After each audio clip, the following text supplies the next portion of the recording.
Hi dears, welcome back to my YouTube channel.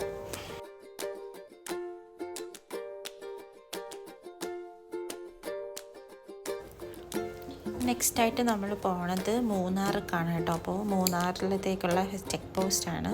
അത് pass ചെയ്ത് കുറച്ച് നമ്മളധികം മുമ്പോട്ട് പോയിട്ടുണ്ടായിരുന്നിട്ട് എന്നിട്ടാണ് ഞാൻ പിന്നെ ഈ വീഡിയോസൊക്കെ എടുക്കുന്നത്. ആ ടൈമിന് ഫസ്റ്റ് നമ്മൾ കാണുന്നത് തേയിലത്തോട്ടമാണ് കേട്ടോ. അപ്പോൾ മൂന്നാറിൽ മെയിനായിട്ട് നമ്മൾ പോകുന്നത് തേയിലത്തോട്ടം കാണാൻ വേണ്ടിയിട്ടാണല്ലോ.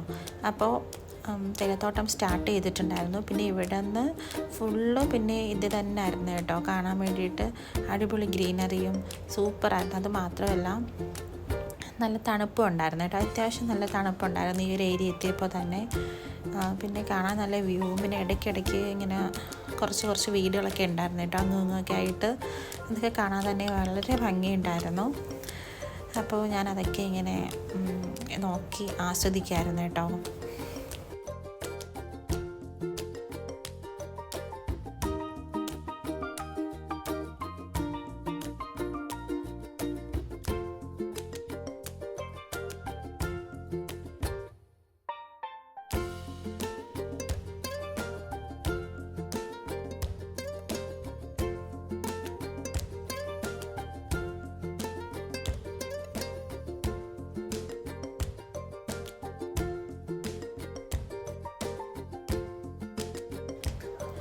കുറച്ചധികം നമ്മൾ മേലേക്ക് വന്നിട്ടുണ്ടായിരുന്നു കേട്ടോ. അപ്പോൾ പിന്നെ നമ്മൾ കരുതി ഫോട്ടോ ഒക്കെ എടുക്കാം, അതിനുള്ളൊരു വ്യൂ നോക്കി അതിനനുസരിച്ച് ഇറങ്ങാമെന്ന് വിചാരിച്ചിട്ടുണ്ടായിരുന്നു കേട്ടോ. അപ്പോൾ ഇവിടെയൊക്കെ തന്നെ ഒരുപാട് ടൂറിസ്റ്റേഴ്സൊക്കെ വന്നിട്ട് അവിടെയൊക്കെ നോക്കുന്നുണ്ടായിരുന്നു. ഇതിൻ്റെ ഇടയിൽ ചെറിയൊരു ഇതുപോലൊരു സംഭവം കണ്ട് നല്ല ഭംഗിയുണ്ടായിരുന്നു. പിന്നെ ഇവിടെ ടൂറിസ്റ്റേഴ്സ് വന്നിട്ട് ഈ മങ്കീസൊക്കെ ഒരുപാടുള്ള ഏരിയ ആണ് കേട്ടോ. അപ്പോൾ അവിടെ കുറേ ഫുഡുകളൊക്കെ മങ്കിക്ക് കൊടുക്കുന്നുണ്ടായിരുന്നു.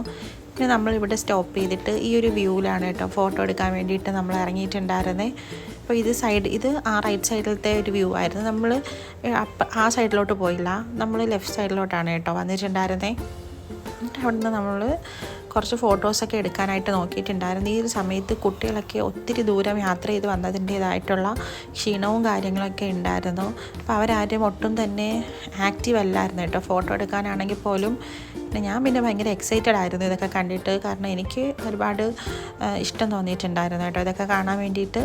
പിന്നെ ഞങ്ങൾ ഇങ്ങനെ സെൽഫിയും ഇതുപോലെ വീഡിയോസ് റീലൊക്കെ ഇടാൻ വേണ്ടിയിട്ട് ഇങ്ങനെയൊക്കെ എടുത്തു. കുട്ടികളൊന്നും ഒട്ടും നിൽക്കുന്നുണ്ടായിരുന്നില്ല എടുക്കാൻ വേണ്ടിയിട്ട്. അതിനുശേഷം നമ്മൾ പിന്നെ അവിടെ നിന്ന് പാസ് ചെയ്യാണ് കേട്ടോ. അപ്പോൾ ഭയങ്കര ഭംഗിയായിരുന്നു കാണാൻ വേണ്ടി, കാരണം നമ്മുടെ കണ്ണെത്താത്ര ദൂരത്തോളം ഇങ്ങനെ തേയിലത്തോട്ടവും മലയും ഒക്കെ ഒരു വല്ലാത്ത ഒരു ഫീലായിരുന്നു കേട്ടോ നമ്മളിത് കാണുന്ന സമയത്ത്. കുറച്ച് കഴിഞ്ഞപ്പോൾ ഞാൻ ഫോണൊക്കെ മാറ്റി വെച്ചിട്ട് ഇങ്ങനെ ഇരുന്ന് ആസ്വദിക്കായിരുന്നു കേട്ടോ, കാരണം അത്രത്തോളം നമുക്ക് കണ്ണിന് കുളിർമ തരുന്ന കാര്യങ്ങളായിരുന്നു. പിന്നെ ഇത് കുറച്ച് ഇതുപോലെ ഉണങ്ങിയതാണ്, എന്താ സംഭവം എന്ന് അറിയത്തില്ല, ഇങ്ങനെ നിൽപ്പുണ്ടായിരുന്നു കേട്ടോ വേലൊരു കളറിൽ. ഇത് ഉണങ്ങിയതായിട്ടാണ് എനിക്ക് തോന്നിയിട്ടുണ്ടായിരുന്നത്. പിന്നെ എന്താണ് സംഭവം എന്നുള്ളത് എനിക്കിത് അറിയത്തില്ല. സാധാരണ ഇവിടെ തണുപ്പാണല്ലോ, അപ്പം ഇതെന്താ സംഭവിച്ചതെന്നൊന്നും എനിക്കറിയത്തില്ല. അത് ഞാൻ പിന്നെ ജസ്റ്റ് ഒന്ന് എടുത്തിട്ടുണ്ടായിരുന്നു. ഈ ഏരിയയ്ക്ക് എത്തിയപ്പം തണുപ്പ് വളരെയധികം കൂടിയിട്ടുണ്ടായിരുന്നു കേട്ടോ. അതിൻ്റെ ആ ഒരു മഞ്ഞ കാര്യങ്ങളുമാണ് കേട്ടോ ഇങ്ങനെ മൂടിക്കിടക്കുന്ന പോലെ തോന്നുന്നത്. അസാധ്യ തണുപ്പ് ഇവിടെ നിന്ന് സ്റ്റാർട്ട് ചെയ്തിട്ടുണ്ടായിരുന്നു.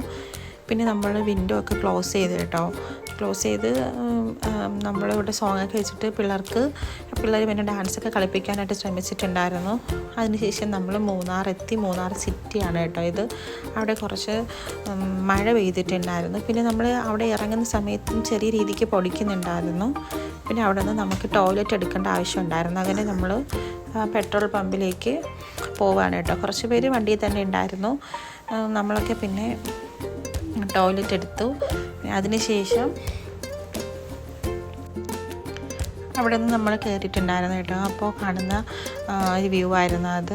ഇവിടെ എന്തോ ഒരു ആക്സിഡൻറ്റോ എന്താ സംഭവം എന്ന് അറിയത്തില്ല, അവിടെ ഭയങ്കര വണ്ടിയൊക്കെ ബ്ലോക്ക് ആയിട്ടുണ്ടായിരുന്നു. ഒരുപാട് നേരം നമ്മൾ വണ്ടിയിലിരുന്നു. അതിനുശേഷം പിന്നെ നമ്മളിവിടെ ഇറങ്ങി. അപ്പോൾ ഇവിടെ വന്ന് ഒരുപാട് ആൾക്കാർ ഫോട്ടോ എടുക്കുന്നുണ്ട് കേട്ടോ. അതിന് വേണ്ടിയിട്ടുള്ള ഒരു സെറ്റപ്പൊക്കെ അവിടെ ചെയ്ത് വെച്ചിട്ടുണ്ടായിരുന്നു. അപ്പോൾ എല്ലാവരും അതിൻ്റെ മേലെ കയറി നിന്നിട്ട് ഇങ്ങനെ ഫോട്ടോ ഒക്കെ എടുക്കുന്നുണ്ടായിരുന്നു. പിന്നെ നമ്മൾ അവിടെ നിന്നും പാസ് ചെയ്തു.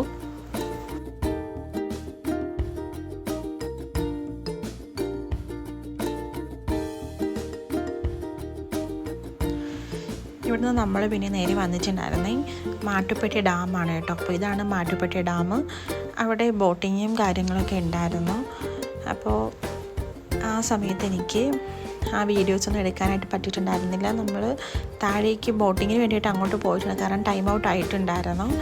അതിനുശേഷം പിന്നെ നമ്മൾ മെയിനായിട്ടും കുട്ടികൾക്ക് ടോയ്സ് മേടിക്കണമായിരുന്നു. അപ്പോൾ ഇവിടെ വന്നിട്ടാണ് ടോയ്സ് മേടിക്കാമെന്ന് നമ്മൾ ഒരു ഊട്ടിയിൽ കൊണ്ടുപോകുന്ന സമയത്ത് പറഞ്ഞിട്ടുണ്ടായിരുന്നു. അപ്പോൾ പിള്ളേർ ഈ ഒരു ഏരിയ എത്തിയപ്പോൾ ഭയങ്കര എക്സൈറ്റഡ് ആയിരുന്നു കേട്ടോ. ടോയ്സ് മേടിക്കാമെന്നുള്ള ആ ഒരു എക്സൈറ്റ്മെൻറ്റ് കുട്ടികൾക്ക് എല്ലാവർക്കും ഉണ്ടായിരുന്നു. അപ്പോൾ ഇവിടെ ഫുള്ള് എണ്ണയാൽ തീരാത്ത അത്രത്തോളം കുഞ്ഞു കുഞ്ഞു കടകളായിരുന്നു കേട്ടോ ഉണ്ടായിരുന്നത്. പിന്നെ നമ്മൾ കുറച്ചധികം ഫ്രണ്ടിലോട്ട് പോയിട്ട് ആ എൻഡിൽ ആണ് നിർത്താമെന്നുള്ളൊരു പ്ലാനിലാണ് കേട്ടോ പോയിട്ടുണ്ടായിരുന്നത്. അതിനുശേഷം നമ്മളിവിടെ വണ്ടിയൊക്കെ പാർക്ക് ചെയ്തിട്ട് നമ്മൾ ഷോപ്പിലേക്ക് കയറി. ഇപ്പോൾ ഫസ്റ്റ് തന്നെ കണ്ട ഒരു കീ ചെയിനാണ് കേട്ടോ, ഗിഫ്റ്റ് ഓഫ് മുന്നാർ എന്ന് പറഞ്ഞിട്ട്. അപ്പോഴേക്കും കുട്ടികളൊക്കെ അകത്തേറിയിട്ട് ഭയങ്കരമായിട്ട് ബഹളം, അമ്മ എനിക്കിത് വേണം അത് വേണം എന്ന് പറഞ്ഞിട്ട്. അപ്പോൾ പിന്നെ കുട്ടികൾക്ക് ആവശ്യമുള്ള ടോയ്സ് എടുക്കാൻ നമ്മൾ അന്നേ പറഞ്ഞതുകൊണ്ട് അവർ ആവശ്യത്തിനനുസരിച്ചുള്ള ടോയ്സ് അവർക്ക് ഇഷ്ടമുള്ളവർ എടുക്കുന്നുണ്ടായിരുന്നു. മോള് ഒരു ഡോളും, പിന്നെ അവൾ ഒരു കീ ചെയിന്, ഡോളും, പിന്നെ ഒരു കിച്ചൺ സെറ്റൊക്കെയാണ് കേട്ടോ എടുത്തിട്ടുണ്ടായിരുന്നത്. മോന് അതുപോലെ തന്നെ ഒരു വാച്ചും, പിന്നെ എന്താണ് ഒരു ലേസർ എന്തോ പോലത്തെ ഒരു സംഭവമാണ് കേട്ടോ അവൻ എടുത്തിട്ടുണ്ടായിരുന്നത്. പിന്നെ കസിൻസും എൻ്റെ കുട്ടികളും എല്ലാം തന്നെ അതുപോലുള്ള അവർക്ക് വേണ്ടുന്ന ഐറ്റങ്ങൾ തന്നെയാണ്, അവരുടെ ഇഷ്ടത്തിനനുസരിച്ച് എടുത്തോളം നമ്മൾ പറഞ്ഞിട്ടുണ്ടായിരുന്നു. അതുകൊണ്ട് അവരെല്ലാവരും അവരവരുടെ ഇഷ്ടത്തിനനുസരിച്ച് എടുത്തിട്ടുണ്ടായിരുന്നു. പിന്നെ ഈ ഒരു സെക്ഷൻ കമ്മൽ, മാല, വള അങ്ങനെയൊക്കെയുള്ളൊരു സെക്ഷൻ. പക്ഷേ എനിക്കിവിടെ നിന്ന് അങ്ങനെ എനിക്ക് പ്രത്യേകിച്ചൊന്നും ഇഷ്ടം തോന്നിയിട്ടുണ്ടായിരുന്നില്ല. പിന്നെ ഈ മാഗ്നറ്റിൻ്റെ ഒരു സംഭവമാണ് കേട്ടോ ഈ കാണുന്നതൊക്കെ. അതിൽ ഫ്രൂട്ട്സിൻ്റെ ഉണ്ടായിരുന്നെങ്കിൽ ഒരു പക്ഷേ ഞാനത് എടുത്തേനെ, കാരണം എല്ലാവരും ഇപ്പോൾ ഫ്രിഡ്ജിലിങ്ങനെ മാഗ്നറ്റ് വെക്കുന്നുണ്ടല്ലോ. പക്ഷെ ആ ഒരു സംഭവം അവിടെ ഉണ്ടായിരുന്നില്ല. ഇവിടെ നിന്ന് എനിക്ക് പ്രത്യേകിച്ചൊന്നും എടുക്കാനായിട്ട് തോന്നിയിട്ടുണ്ടായിരുന്നില്ല. എനിക്കെന്തോ വലിയൊരു ഇഷ്ടമൊന്നും എനിക്കിത് കണ്ടിട്ട് തോന്നിയില്ല. പിന്നെ അവിടെ നിന്ന് ഞാൻ കുറച്ച് സ്ലൈഡ് മാത്രമേ എടുത്തിട്ടുണ്ടായിരുന്നുള്ളൂ കേട്ടോ. ഇതൊരു ചെരുപ്പിൻ്റെ ഷോപ്പിൽ കയറിയതാണ്. ആ സമയത്ത് അത് ചെരുപ്പിൻ്റെ റേറ്റ് കണ്ടിട്ട് നമ്മൾ അവിടെ നിന്ന് അതേപോലെ തിരിച്ചിറങ്ങി. പിന്നെ ഈ ബാഗിനാണെങ്കിലും ക്ലച്ചസിനൊക്കെ ആണെങ്കിലും തന്നെ നമ്മുടെ നാട്ടിലെക്കാട്ടി എനിക്ക് വില കൂടിയതുപോലെ എനിക്ക് തോന്നി. അതുകൊണ്ട് ഞാനത് മേടിക്കാൻ നിന്നിട്ടുണ്ടായിരുന്നില്ല. എന്നാൽ ടോയ്സിനൊക്കെ തന്നെ നല്ല റേറ്റ് കുറവായിരുന്നു. നമ്മുടെ ക്യാഷിന് അനുസരിച്ചുള്ള ടോയ്സ് തന്നെയാണ് കേട്ടോ അവർക്ക് കിട്ടിയതും. അതായത് ഇപ്പം 150-ഉം 200-നൊക്കെ നമ്മുടെ നാട്ടിൽ അത്രയും രൂപയ്ക്കുള്ള ടോയ്സ് ഒന്നും കിട്ടില്ല. പക്ഷേ അത് വെച്ച് നോക്കുകയാണെങ്കിൽ ഇവിടെ ടോയ്സിന്, പ്ലാസ്റ്റിക് ഐറ്റംസിനൊക്കെ നല്ല റേറ്റ് കുറവായിരുന്നു. പ്ലാസ്റ്റിക് ടോയ്സ് ഇപ്പം മോളെടുത്ത ഡോളാണെങ്കിലും ഒക്കെ തന്നെ 150 രൂപയുള്ളൂ. അത്യാവശ്യം വലുതുമാണ്. നമ്മുടെ നാട്ടിൽ 300-ഉം 350-ഒക്കെ കൊടുക്കണം. അപ്പോൾ അതൊക്കെ എനിക്ക് ലാഭമായിട്ട് തോന്നി. പിന്നെ ഞങ്ങളിവിടെ മോനിക്ക് വാച്ച് പിടിക്കാൻ വേണ്ടിയിട്ട് കയറിയതാണ് കേട്ടോ. അപ്പോൾ മോൻ ഉദ്ദേശിക്കുന്ന വാച്ച് ഇവിടെ നിന്ന് പിന്നെ കിട്ടി. ഒരു റെഡ് വാച്ചാണ് കേട്ടോ അവനിക്ക് എടുത്തിട്ടുണ്ടായിരുന്നത്. പിന്നെ അതുപോലെ നമ്മൾ ഇവിടെ ഇറങ്ങി. അതുകൊണ്ട് പിന്നെ ചായയും കുറച്ച് സ്നാക്സും കഴിച്ചു. അതിനുശേഷം നമ്മൾ വണ്ടിയിൽ കയറി ഫുഡ് കഴിക്കാനായിട്ട് ഇറങ്ങുന്ന ഒരു ഇതായിരുന്നു കേട്ടോ. അപ്പോൾ ഇത്രയും ദിവസത്തെ ടൂറായിരുന്നു ഉണ്ടായിരുന്നത്. അടിപൊളിയായിട്ട് എൻജോയ് ചെയ്തു. സൂപ്പറായിരുന്നു കേട്ടോ ടൂറൊക്കെ തന്നെ. അപ്പോൾ ഇത്രയേ ഉള്ളൂ. എല്ലാവർക്കും എൻ്റെ വീഡിയോ ഇഷ്ടമായിട്ടുണ്ടെങ്കിൽ ലൈക്ക് ചെയ്യുക, ഷെയർ ചെയ്യുക, അതുപോലെ തന്നെ സബ്സ്ക്രൈബ് ചെയ്യുക. Thanks for watching.